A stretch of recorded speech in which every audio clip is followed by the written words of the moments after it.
Hi, I think you can hear from my voice already. I'm down with a terrible viral fever. I'm recovering really nicely though. I just need to give my voice some much needed rest. So today's episode is going to be slightly different from what you're usually used to hearing. 2 weeks back, we talked about one on one meetings, if you remember, and we had Steven Rogelberg, a world renowned expert on meetings, an organizational psychologist at UNC Charlotte, and so many of you wrote back to me saying you've read Steven's books and would have loved to hear more of what Steven talked about. Even I found his guidelines to making one on one meetings count immensely useful and just interesting to think about. So much so that I decided to release the uncut version of our conversation as a little miniature episode. Trust me, he brings a lot of rich, robust, and surprising science to the conversation.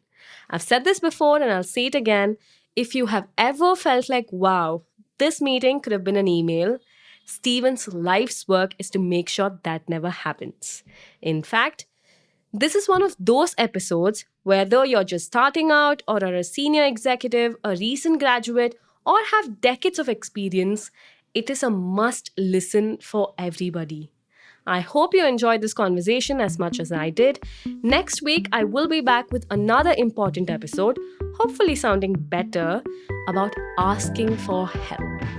This one's most requested, might I add, and it's going to be really special because I have Professor Wayne Baker, author of All You Have to Do Is Ask, joining me next week. Stay tuned. Until then, here's Steven and the wonderful conversation we had together. I am Akshay Chandrasekharan. This is The First 2 Years, a show where we ask and answer the toughest questions around work every Tuesday.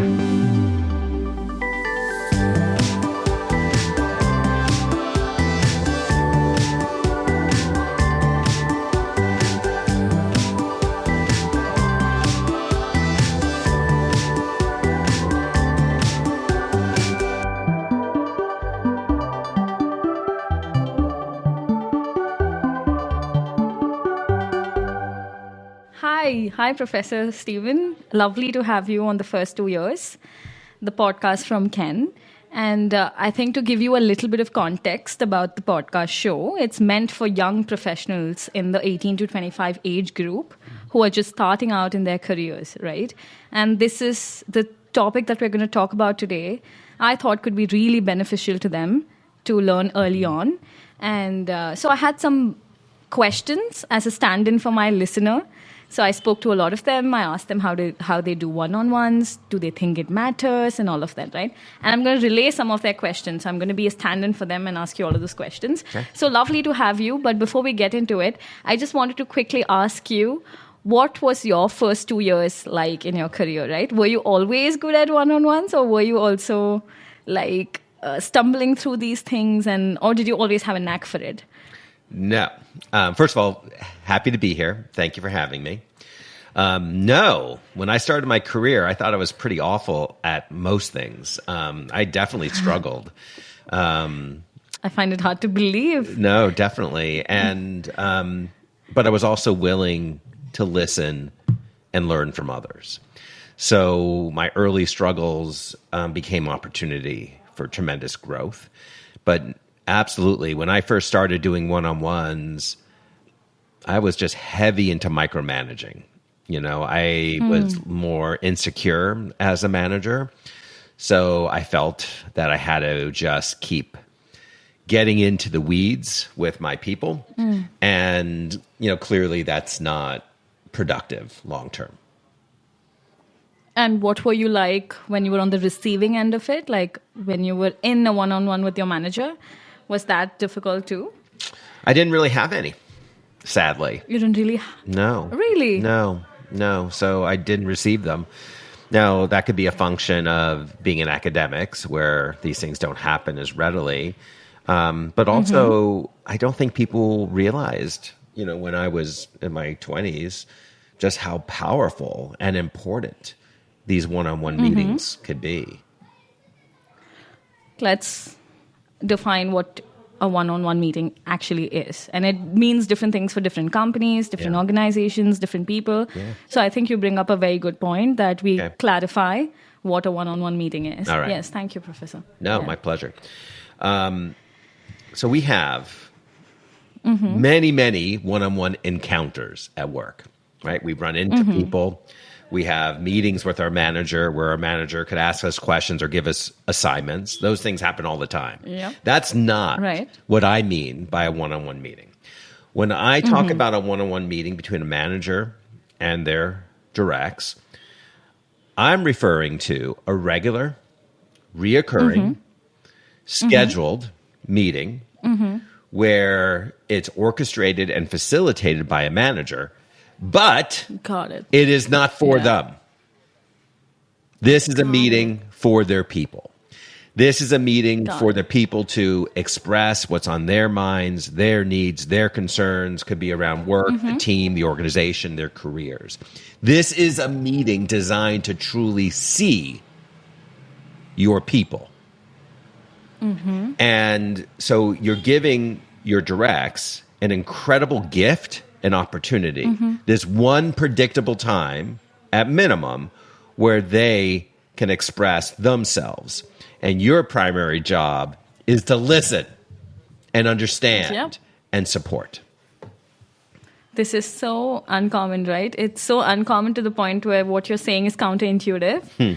That even people like me who are going into the calls, they think like it's about the manager and they're going to give me some instructions and I'm just going to have to obey, listen, right? You don't think you have to own this space, right? This is for you. Especially I can imagine for someone new to the workforce, it's a complete mindset shift almost that you start thinking about it as a meeting for you that's supposed to benefit you. So I think that makes a lot of sense. But my follow-up to that would be, why do I even have to do one of these, Sure. right? What is it that I'm going to get in a one-on-one meeting that I won't get in a general Sure. team group Yeah. meeting, say? So I'll share from different perspectives. The carrying out one-on-one meetings effectively is associated with so many important outcomes. So first of all, it has a very strong connection to employee engagement and thriving. And we can reflect on that ourselves. When we've had someone in power take a genuine interest in us, we are so much more committed and dedicated and motivated. So one-on-one meetings done well really elevate the direct. We've all heard the old expression that people don't leave bad jobs, they leave bad bosses. Well, this is your opportunity to prove that you're not a bad boss. Then when we turn to the manager, it's associated with all kinds of good outcomes for managers. Namely, managers are ultimately evaluated by the success or lack thereof of their people. So to the extent that you've helped them grow and thrive, it's only good for you. Furthermore, we have some data to suggest that when managers have regular one-on-ones, they actually report being interrupted less because their employees save their topics for the one-on-one. So you have this activity that is elevating people, elevating teams, and it's good for you. So it's this beautiful concept, right? That when we bring a little bit extra humanity to work, great things seem to happen as a result of it. And Wonderful. when we think about the pandemic, what people missed was not necessarily going to work, not working in their office, not having meetings Just at work. people. They miss connection, genuine connection. And so this one-on-one meeting is this opportunity to truly demonstrate through your behaviors as a leader that you're vested in the success of your people. So what should my mindset be when I'm going into this one-on-one meeting, right? Like, say my manager is going to do it. What is it that I should hope to achieve by the end of it? Like, why can't I do the same thing in a team meeting? Like, why can't I have the same conversations? Sure. What's different, Love right? it. Like, between the both? It's a great question. So a team meeting is, by definition, a meeting for lots of people, right? Because it's the team is there. And it tends to be tactical and you're addressing some situation or problem. The one-on-one just changes the focus so clearly and so principally. So if you know that this meeting is for you, and as a manager, I'm finding the space to do it, well, your agenda is going to dominate, not mine. And so while we definitely can introduce humanity in team meetings, which is fine, this is a dedicated space. And unless we have a dedicated space, often we just don't do it. And so this is a dedicated space to make sure that we are dialed in to the needs and opportunities related to our people. Like the other question that I wanted to ask, I think a lot of people who are in the early career kind of tend to face that. I think you must have seen in the news NVIDIA CEO who said famously that he doesn't believe in one-on-one meetings, right? Say you have someone in the leadership who doesn't believe in the power of one-on-ones, right? And you may have to initiate that for yourself because you want to show up, your whole self. You want to bring your whole self to work. And you want to have those one-on-one meetings, but there is a lot of fear. Like, it's scary to imagine going up to your manager and being like, can I have a one-on-one with you? Yeah. Like, that's a very vulnerable thing to do. Yeah, right? I hate that. So how do I... Yeah. It's a tough position. It's not pre-calendared. Right. Yeah. So ideally, how it's supposed to work is the manager says, hey, I'm committed to this for my people. That's what it's supposed to be, right? That this is an expression of their values and of their leadership. And so that they are being proactive and setting the stage for these. That's what we want to happen.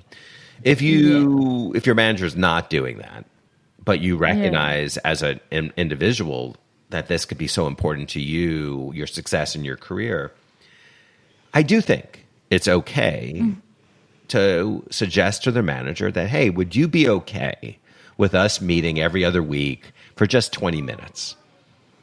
Just where I can pick your brain, I could share some challenges, but just some predictable connection point. And if you ask for just 20 minutes every other week, that's hard to say no to, right? That's not a big ask.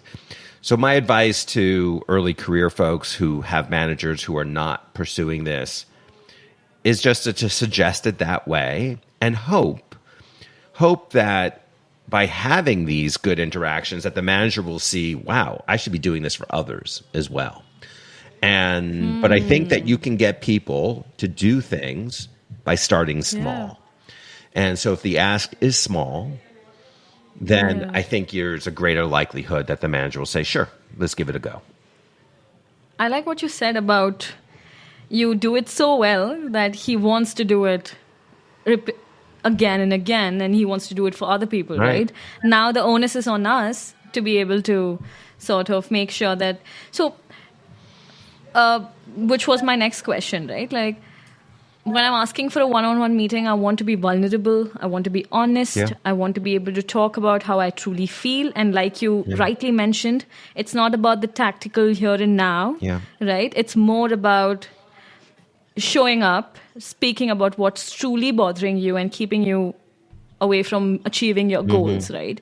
And for those things, you want to make sure that it doesn't turn into a grilling session, because you often want to think that these outcomes are sort of uncertain, right? Like, I'm going into something, I've never done this before. It's new for my manager, it's new for me. I'm kind of scared that we won't go to places that we want to go to. Yeah. Instead, it will turn into like productivity goals, what are the things, like very tactical things. So is there a way to navigate this situation better? So again, we hope that the manager will do this. Will do it. Right? But let's say they're not. They're not. Then, I think the best approach is the employee kind of has a more conservative disposition, that they don't overshare, because I want to make sure that they don't face any retribution or negative consequences.